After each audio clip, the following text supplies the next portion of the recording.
Hey guys, I'm back from Orlando after leaving my plants for 1 week, and I want to show y'all exactly how I set them up to go without a watering. Well, two waterings because I usually water twice a week. So I will be able to update y'all on how they fared basically in my absence and show y'all all the tools that I use as well as the strategies that I implement to help me while I'm on vacation. If y'all have been here for a while, then you would know that I recently moved and some of my plants are still at my old residence. For all of those plants that are at the old residence, the gardener still kept those watered for me. For all of those at the house, and these are the ones that really do need the attention, I have a bunch of tools that I use, including or starting with this one. This is a straw pretty much that has this little attachment that goes onto any water bottle or any vessel that you're using to store water. And it has a wicking element within the straw that can extend either at an angle or directly down, like 90 degrees. So it came in a pack of four with all the instructions laid in. Everything I'll link below for y'all so you can get like more details on it. But this has been very useful to me for a very long time. Pre-COVID, I've been using this and still have it now. We'll double back to that tool later on because I have to give it some time to wick the water and actually start working to show y'all. So while it's absorbing the water, I'm just showing y'all everything else that I intend to use, which included those propagation domes as well as these saucers that are stacked in there, that clear basin as well, and these watering trees that can help me boost humidity pretty much or act as reservoirs.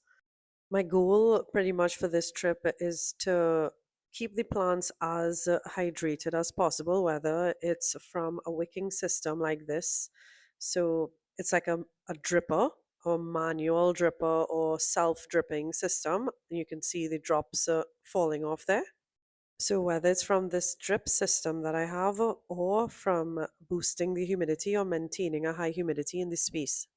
I set up the drippers at a height to try and get the wicking element as close to the middle of the plant as possible. What is cool about these drippers is that the water actually drips pretty rapidly, I would say, at first, but it slows as the concentration of water decreases. So the plant is not going to get overwatered. I've been using these for years, and I do water the plants before I leave and I set up the dripper. So it pretty much drips for a period of time at a steady rate, and as the concentration of water decreases, the dripping slows. I use these on my super thirsty plants like my peace lilies and my begonia. I'm just showing you all the two different shapes there. There's a round one, that's the angular one, and then the one that falls at 90 degrees. And I'm fast tracking you all to when I came home so you can see that the plant did not wilt. This is the begonia on my return. There's water still in there. The straw and the wicking element is still in there. And I want to show you all that the water is still dripping, but really, really slow. So the plant was able to still get water while I wasn't here. All of these we'll get to the setup soon. So that's it for the dripping system. Next, I want to show you all how I set the plants up that live inside my house. I do not move these plants out. Pretty much, I just add a saucer below the thirsty ones. Those are the ones that require watering at least twice a week.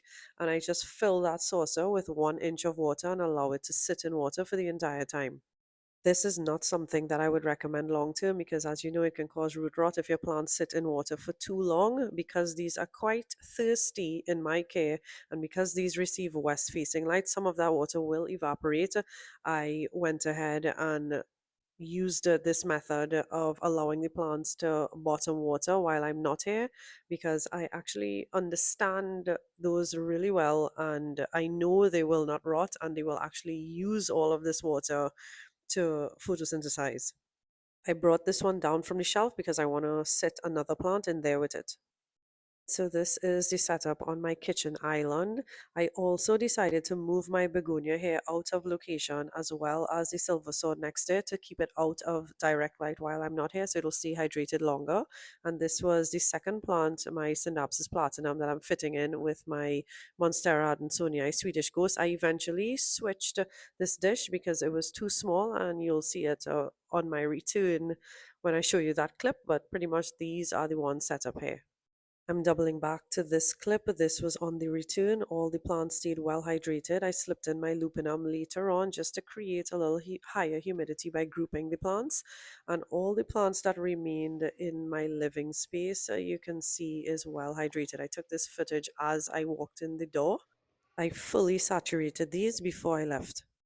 Again, here's footage of when I returned a week after of my Epipremna marble. This one actually pushed out a new leaf at the top. If you remember, there was a saucer I placed at the bottom for that one, as well as my Synapsis platinum on top there. That's the orange saucer. I allowed them to bottom water for the entire week. So I just filled that dish with 1 inch of water, and there is no signs of dehydration. Because it was just a 1 week vacation, I focused primarily and particularly for this video on the troublesome ones or the ones that would require watering. So up on the screen here, you're seeing my alocasia maharani. I'm going to show you all everything I do for my alocasias because the last thing you would want is for your alocasias to dry out, because once that happens, the roots will deflate and you're going to have to start all over with them by rerouting. So for these large alocasia, I top the soil with moss like this, and I grab my cling wrap or cling film, press and seal, and I give it a regular watering. I don't saturate it. I water it as I usually would, and I cover it with cling wrap like this to prevent evaporation, as the water will get trapped beneath the cling film and condense, falling back into the pot. For my smaller allocation, the ones grown in semi-hydro, I'll show you guys what I do to prep them later on in the video. I just want to get through the plants that live inside of the house thoroughly, just making sure none get left out. So you're seeing me here backfilling my Syngonium batik. These, I have a couple of them. They dry out super fast and do require watering twice a week. So I'm just going to add another layer of soil or an extra layer of soil so that it can maintain more water within the pot and not dry out basically. Syngoniums are such resilient plants and super underrated in my opinion. They can deal with underwatering, they can deal with overwatering. So, even though I'm backfilling it with soil to prevent it from underwatering, if I didn't do that, it would probably have just been a little wilted. But, anything I could do to prevent my plants from stressing out unnecessarily, I would do that. Hence the reason I backfilled. It's worth noting that, I don't recommend going around to your plants and just topping up with soil, without any depth of thought. Meaning, all of these plants that I'm backfilling were grown or are propagations, I would say, from my mother plant.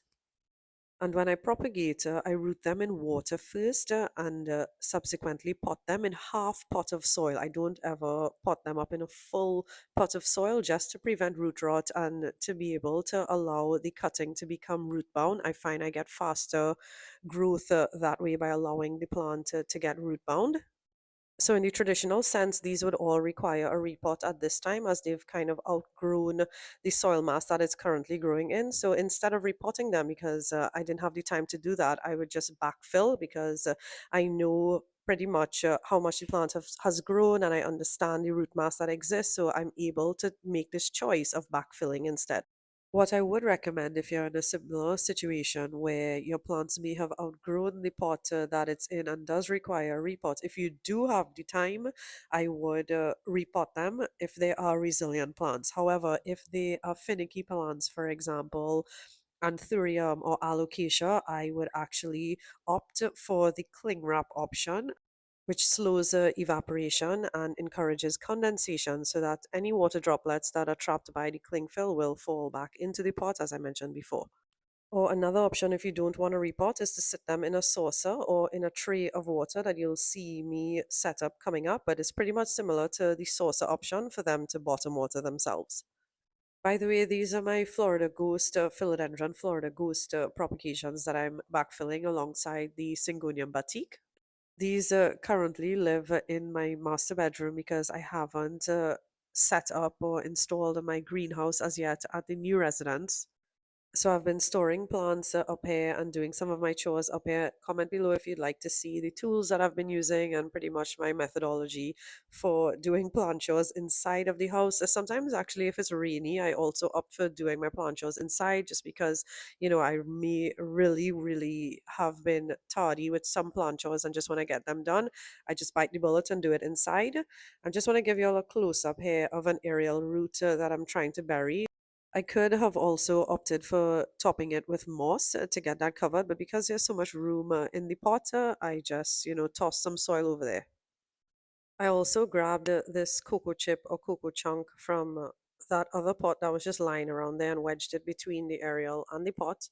And I'll just add a little bit more soil around the base of the stem just to make sure that that aerial root does not dry out. I usually do these chores using my potting mat, but I didn't have it on me while at this location. So I just used the cover of this container that I got at PriceSmart, which, was sufficient enough. And just for a quick cleanup, I always have my handheld vacuum close by instead of a massive mop and scooper. This really saves me time, and I could just empty the bin when I'm done. That's the vacuum bin. And pretty much it's just it makes cleanup a lot less tedious in my opinion. Here's another tool that I swear by if you're doing plant chores inside. That's this Tinco mop vac. It has a microfiber roller to the bottom, so it really gets all the respirable dust up. I had to switch my handheld vacuum to this because it needed charging. In general, those are my two favorite tools to clean up after doing plant chores inside because these are wooden floors. I can't really saturate the floor with water too much. So, this one having the microfiber roller really gets the job done properly and well sufficiently enough for me.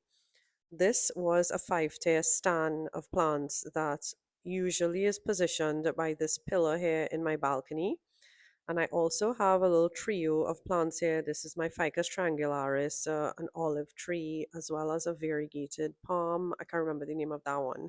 But those I'm going to leave outside because those fare well. They don't really need frequent watering, as well as my Italian cypress. Those should be fine for the week.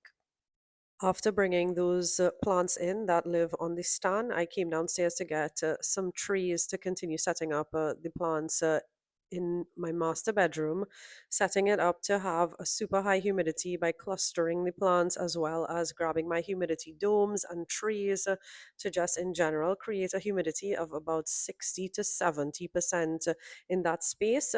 So one of these trees are going to sit in my bathtub, and I'm going to put the ones that dry out super fast, like that variegated peace lily, as well as that watermelon plant and my philodendron silver splash. So the goal in this corner or in this space of my master bedroom is to pretty much create a microclimate that can keep these plants hydrated and happy for 1 week. So I'm going to water all of these in the tree as well as fill the tray up with about ½ inch of water. So those plants that are sitting in there will be bottom watering. So it's about ½ inch high. And what I intend to do as well is to fill the bathtub with water. So there'll be water surrounding the tree as well. And that'll be up to the height or the rim of the tree, which is about 3/4 inch. And I'm hoping that evaporation, because hair receives west facing light, so I'm hoping that evaporation can create a nice microclimate in this space for all of these plants that have clustered together by boosting the humidity by having this basically a body of water in the middle. As promised, we're on to setting up my smaller alocasia. These I am so particular about. I don't even want a chance leaving them out in a dish of water alone. So I'm going to put them in this humidity dome. I get these from Growrite. So first I put in my variegated alocasia black velvet. Then that was my alocasia mellow. This is my cupria. So I just stack them as close together as possible to cram as much as I can in. This is my alocasia sinuata. that is putting out another leaf. This is my colocasia mojito that dries out super fast, but I do not intend on repotting that anytime soon because it is such a hard grow for me. This is another alocasia, but I can't remember the name of it, but it dries out super fast as well. This is my alocasia stingray that has some spider mites on it. So I'm not going to keep this inside with the rest of them to spread it. I'm going to put this one outside. I will clean it up before I go, but I'm going to keep it in isolation until I get back. That is growing in pond. This is my alocasia green shield that I'm hoping to fit in this humidity dome. I think it's going to be too tall though, but I'm still going to give it a try. It is too tall. Also, I know some of my supplies are super dirty. Things have been so hectic around here with the move. Some things had to give. I had to sacrifice on some things. So I couldn't, I can't keep up with all the plant choice and keeping everything clean. But anyway, I give all of them water. Most of them grow in semi-hydro. Well, actually, all of them in here growing in leca, except my variegated black velvet that is actually in soil set in leca because I'm just too scared to repot it. And lastly, for this humidity dome, I fill the tray with 1 inch of water to have these happily living in almost 100% humidity once I cover it. I forgot to mention that I brought some of my alocasia from the plant room downstairs or outside. I will take you all there to show you all how I set there up after. But for the tall green shield, I just added cling wrap to the top of the cup for it to basically function like all the others we did that for. And this is what this area is looking like currently. I added my synapses dark foam to the bathtub, and that's it for this area. I'm thinking for the larger alocasia that are in semi-hydro, just because I know their watering manner to a T pretty much. I don't need to cling wrap that. I know they will be okay for a week, and this is just this corner. This is another group of plants that sit just left of my bathtub. My variegated micans is usually here within this group, but I moved it to the bathtub because it does dry out quicker than usual. So I added it, as you can see there. And I'm going to move into my master bathroom next, where I have a couple, well, actually three neon pothos. Those I'm not too bothered about. I'm just going to leave some water in their cache pool for it to bottom water. And this is my philodendron hedracium lemon lime. And lastly, I'm pulling out my marble queen pothos from the garage. I'm going to just group this with the other plants that are on my kitchen island. This one is super huge and is desperately in need of a repot, but I can't get to that in time. So I'm just going to position it here, grouping them to have them thrive on the humidity that they can create by grouping and creating a microclimate. Okay, so that wraps up all the plants inside of the house. I'm going to take the remainder of these saucers as well as that clear basin and anything else that I'm left with to the plant room. This is outside, but it is contained, thank God, and they're not all outside as opposed to the other plants at my old residence. Even though the plants at the old residence are quite resilient, I don't really worry about those too much, but these in here, I really have a lot to do to prepare them for my absence pretty much. I do have seedlings, as you can see there, that are quite delicate and, roots that I really don't want to dry out, especially on my elbow. Those are so fickle when it comes to missing waterings. I'm going to start by giving them all a deep watering. Today is their watering day, so I know I can go to town on the watering and just making sure everyone is sufficiently hydrated. Firstly, I'm going to take all my smaller plants that could fit into this mini greenhouse. I have a clear level or shelf inside of there that I could put some smaller plants in. So I started with that philodendron glorious propagation, and I'm continuing to add my ace of spades seedlings that I'm acclimating, as well as some anthuriums that I'm trying to bring back. This is my Lux by RVDP, and I also have a VGI narrow form above the Ace of Spades seedlings. And I will link a video below if you're interested in the Anthurium seedlings that I have. But pretty much this greenhouse has been doing a great job at maintaining a humidity of 80 to 100% in there. And next, I'm going to get out my cling wrap and pretty much wrap the entire length of my Monstera albo that has roots. Next, I moved on to my philodendron patriciae that has taken such a beating because of the high winds and it desperately needs a repot as well. Instead, I piled on some moss for now and I topped it with the cling wrap to prevent dehydration. I did the same thing with my alocasia scalcrum here. This one is super thirsty and can do with a repot as well.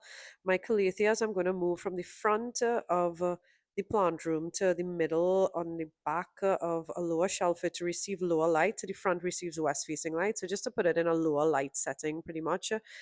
Then I'm going to add these saucers to anthuriums that dry out pretty quick again so that it can be bottom watered for that week that I'm not here. So I'm just going to set up some saucers like this on the shelf before I add them. This is my anthurium no ID that I'm also going to add a saucer to the bottom of. So I'm just going to water these as I usually would and allow the water that drains out to sit on the bottom. I might just add a little more as you see here, but I'm not going to add like 1 inch of water. I'm just going to have it sit in water. Let me give you a close up. So it's like maybe a quarter inch to half inch. And I wrapped my anthurium warraquenium as you saw there. And these I want to fit into a humidity dome. That's like my new plants, my variegated Hamalomina pink diamond, and a couple lux plants. But I decided to remove my big lux because I don't think it would have been able to fit in this dome. And I added my blue oil fern as well as my Anthurium luxurians platinum. Lastly, and as I did with my smaller alocasia, I'm going to fill the base of the humidity dome with water, but more like quarter inch to half inch of water. And I'm going to open this vent for additional airflow because these plants, even though I don't want them to dry out, I find that they are susceptible to root rot if the humidity gets too high or if they are too wet. So I just want to give them a little more airflow in that case.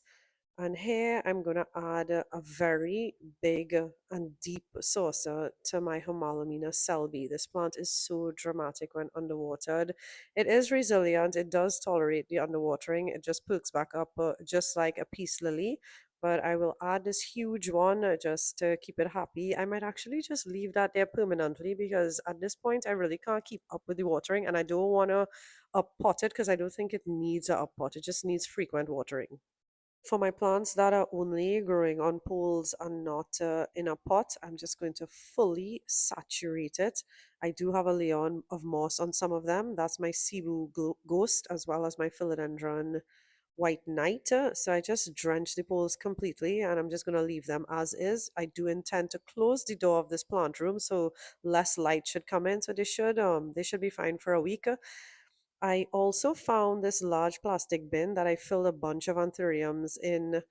You would have seen my anthurium no ID here. Originally, I switched it out and put my begonia manua in its spot.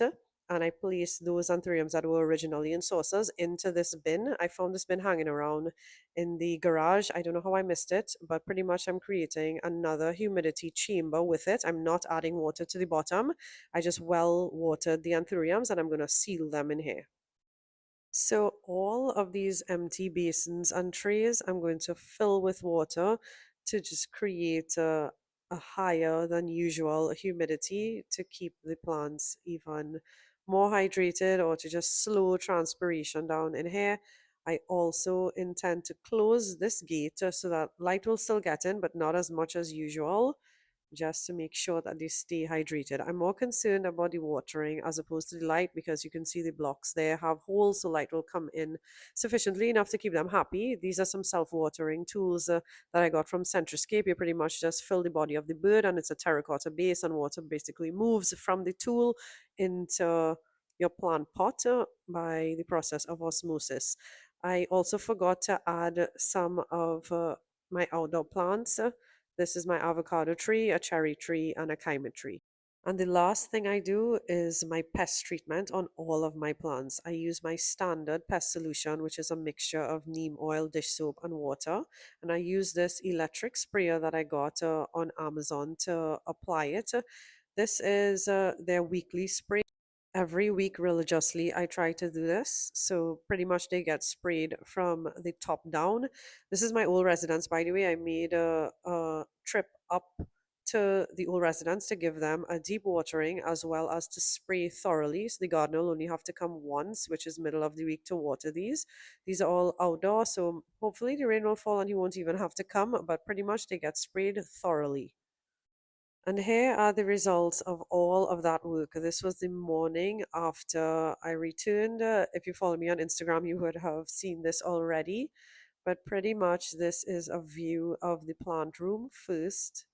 I am absolutely pleased. I don't see anything to be worried about. What I do see are a bunch of new leaves that I'm super happy about. I don't see any casualties. I will update you all on Instagram if I have anything to pretty much disclose. But I'm super happy, and this method has worked for me time and time again. Even if I left for 2 weeks, this is exactly what I would do. I'm making sure to show you guys the most critical ones, like my alocasias. These have not shown any signs of, not being happy. This variegated black velvet is actually pushing new growth. All in all, the plants were happy with this methodology. Please feel free to comment below or message me on Instagram if you want any additional information or help to prep your plants if you are due for international travel. But pretty much, I am super happy with the state of these plants, and I hope this information is useful to you all if you do plan on traveling. Again, I know how stressful it can be when you have a large plant collection and you just want to enjoy yourself on your trip, but you're worried about how to just maintain them while you're away. Feel free to message me anytime. I hope you guys enjoyed it, and I'll see you in the next one.